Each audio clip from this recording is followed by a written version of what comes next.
गिरीश महाजन ने मीडिया से बात करते हुए कहा कि कुंभ मेले के कारण मुख्यमंत्री ने उन्हें संरक्षक मंत्री के रूप में नामित किया है। महाजन ने बताया कि नासिक और रायगढ़ में 3 पार्टियों की मांग की गई थी, उन्हें ये जिम्मेदारी दी जाए। अब मुख्यमंत्री ने उन्हें संरक्षक मंत्री बनाए रखने का निर्णय लिया है। महाजन ने रायगढ़ के गार्जियन मंत्री शिंदे पर टिप्पणी करते हुए कहा कि तीनों नेता चर्चा कर रहे हैं और जल्द ही सर्वसम्मति निर्णय लिया जाएगा। खात्रीलायक असं काही नाही, आपल्याला सर्वांना कल्पना आहे की 2 ठिकाणी रायगड आणि नाशिक ठिकाणी आमच्या तिन्ही पक्षांमध्ये थोडं सगळ्यांची मागणी पालकमंत्री करा आम्हाला त्या ठिकाणी म्हणून आहे।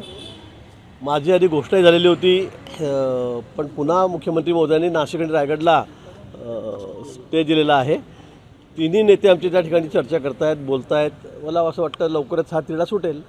पण पालकमंत्री पदासंदर्भात एवढी स्पर्धा कधी यापूर्वी राज्यात पाहिली नव्हती। हे राजकारणात एक नवीन हे आहे की खूप स्पर्धा होतात मित्र पक्षांमध्ये। नाही काय 3 पक्ष एकत्र झालेले आहेत आणि तोलामोलाचे सगळे आमचे पक्ष आहेत आणि म्हणून प्रत्येकाला वाटतं। गेल्यावेळी 14 ते 19ला कुंभमेळा होता, त्यावेळी मी पालकमंत्री त्या ठिकाणी होतो आणि कुंभमेळा मंत्री होतो आणि त्यानंतर सरकार पुन्हा आलं आणि त्यानंतर मी दादा भुसेंना मी सांगितलं, कारण त्यावेळेला तिढा झाला होता। ते म्हणे मी स्थानिक आहे। मी म्हटलं ठीक आहे, तर तुम्ही व्हा, कारण त्यावेळेला थोडंसं लांबलेलाच होता विषय। पण मी म्हटलं स्वतःहून म्हटलं की ठीक आहे दादा भुसेंना करून टाका। मी मान्य देवेंद्रजींना त्या ठिकाणी सांगितलं आणि दादा भुसेंना पालकमंत्री केलं होतं। पण आता पुन्हा कुंभ आलेला आहे 12 वर्षांनी, 1.5-2 वर्षांनी आता कुंभमेळा त्या ठिकाणी आहे आणि म्हणून मी कुंभमेळा मंत्री पण आहे आणि म्हणून मुख्यमंत्री महोदय म्हणाले देवेंद्रजी आणि मी पण आग्रह धरलेला होता की जर सगळं सुरळीत करायचं असेल, म्हणजे सुरळीतपेक्षा म्हणजे कोऑर्डिनेशन जर व्यवस्थित ठेवायचं असेल तर पालकमंत्री मला ठेवा आणि कुंभमेळा मंत्री मी आहेच।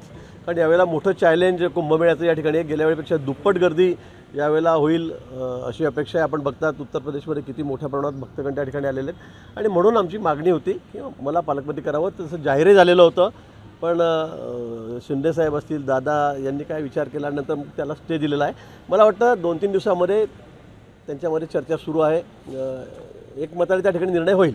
मागे दादा भुसेंसाठी तुम्ही जागा सोडली, आता अपेक्षा आहे की त्यांनी पण ते हे नाशिक आणि कुंभ आणि मागच्या वेळेचं सगळं पाहता यंदा त्यांनी मागे घ्यावं पाहिजे। नाही, मी असं म्हणणार नाही, पण हे खरं आहे की गेल्यावेळी पालकमंत्री मीच होतो, कुंभमेळा मंत्री मी होतो। आपण बघितलं किती सुरक्षित, किती सुंदर, किती स्वच्छ असा कुंभमेळा मागच्या वेळेला आपण केलेला होता आणि म्हणून मला असं वाटतं की यावेळेला जर तसंच राहिली परिस्थिती तर अधिक त्याच्यामध्ये आम्हाला काम करण्याचं सोयीचं होईल आणि म्हणून आमची मागणी होती। सर, सामनामध्ये एक बातमी छापलेली आहे की रायगडचं पालकमंत्रीपद जे आहे ते उपमुख्यमंत्री शिंदे साहेबांना जाणार आणि त्यांना मुंबईच्या पालकमंत्रीपदावर हटवलं जाणार। मी तेच सांगितलं की आता तिन्ही मंत्री आमचे दोन्ही उपमुख्यमंत्री आणि माननीय देवेंद्रजी हे त्या ठिकाणी या संदर्भामध्ये बोलत आहेत, चर्चा करत आहेत। मला वाटतं एकमताने हा निर्णय होईल, मग तो रायगडचा असेल किंवा नाशिकचा असेल।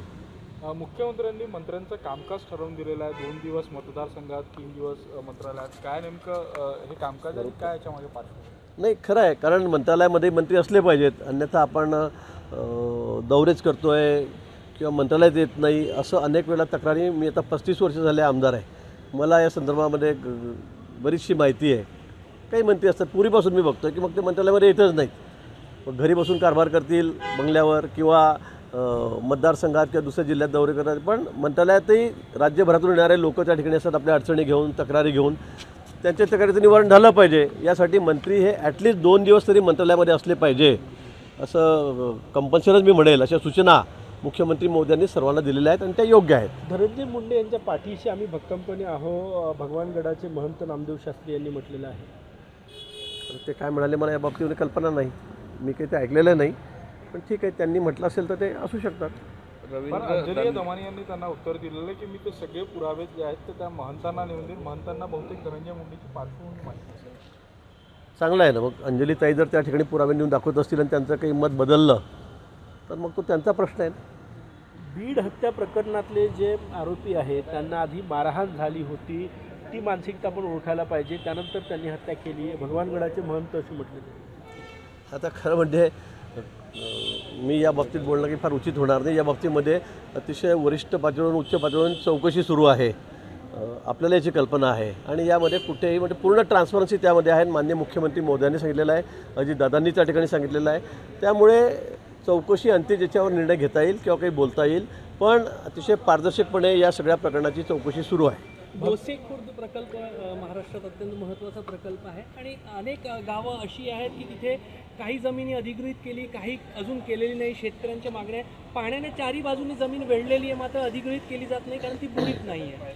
मला वाटतं आत्ताच आपण मान्य देवेंद्रजीच त्यावेळेला त्या खात्याचे मंत्री होते, त्यावेळेला त्याला सुधारित प्रशासकीय मान्यता देण्यात आलेली आहे. जवळपास 20,000 कोटी रुपयाची सुप्रमा आपण त्या ठिकाणी दिली आणि त्यामध्ये हे सगळे बुडीत गावं आहेत. लँड ॲक्विजिशनचा प्रश्न आहे, अधिग्रहण करण्याच्या जमिनी त्याचाही प्रश्न आहे, त्याचे पैसे त्यात घेतलेले आहेत. मला वाटतं लवकरच, कारण आता तो वार लेवलवर देवेंद्रजींनी तर अतिशय वार लेवलवर हा विषय घेतलेला आहे, लवकरच हा प्रश्न त्या ठिकाणी सुटणार आहे. ज्यांना पैसे द्यायचे शेतकऱ्यांना, ज्याचे लँड ॲक्विजिशन झालेले आहेत त्यांना सर्वांना पैसे तात्काळ आम्ही त्या ठिकाणी देणार आहोत आणि हा प्रकल्प अगदी आमच्या वॉर लेवलवर आहे. हा आम्हाला या 1.5-2 वर्षामध्ये पूर्ण करायचा आहे. काही जमिनी बुडाले नाही, चारी बाजूने पाण्याने वेढलेले, पण बुडीत नाही म्हणून आम्ही अधिग्रहण करणार नाही असं आपला विभाग म्हणतो. मला वाटतं, मला या बाबतीत अजून काही पूर्ण माहिती नाही, पण निश्चित शेतकऱ्यांना न्याय देण्याचा आम्ही या ठिकाणी प्रयत्न करू.